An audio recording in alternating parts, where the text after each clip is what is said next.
छोटे से गांव में एक बहुत ही मेहनती और ईमानदार किसान रहता था। उसके पास एक बड़ी सी खेती थी जिसमें वह विभिन्न फसलें उगाता था।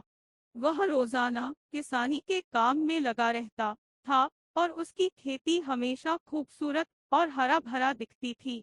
एक दिन उसकी खेत में अचानक बड़ा सा तितली आ गई। तितलियों को उस गांव के लोग बहुत खुश देखते थे और वे तितली को आशीर्वाद देते।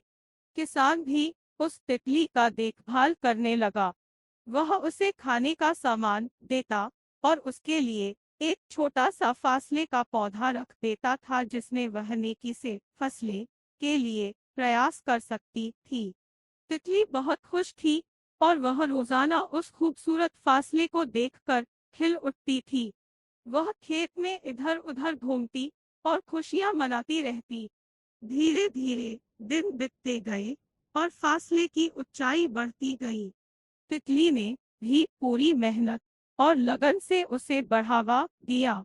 उसने फासले के चारों ओर अपनी छोटी छोटी खेतों का ख्याल रखा और उन्हें खुद बचाया। एक दिन खेत में एक बड़ी सी आग लग गई। किसान बहुत चिंतित हो गया और सोचने लगा कि कैसे अपनी मेहनत से उगाई गई फसलें को बचाए। तभी उसकी नजर तितली पर पड़ी। तितली बहुत ही साहसी थी। वह अपने पंखों से खेत के ऊपर उड़ी और बारीक सी बूंदों से आग को बुझाने लगी।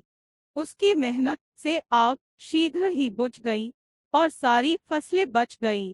किसान बहुत खुश हुआ और तितली को धन्यवाद देते हुए बोला, धन्यवाद तितली, तुम्हारी ईमानदारी और मेहनत ने मेरी फसलें को बचा लिया। तुमने अपनी छोटी सी शक्ति से भी इतना बड़ा काम किया है। इस कहानी से हमें यह सबक मिलता है कि मेहनती और साहसी होने से हम किसी भी मुश्किल का सामना कर सकते हैं। छोटी छोटी चीजों से भी हम बड़े बड़े काम कर सकते हैं और समृद्धि की प्राप्ति के लिए मेहनत का उत्साह रखना बहुत महत्वपूर्ण है।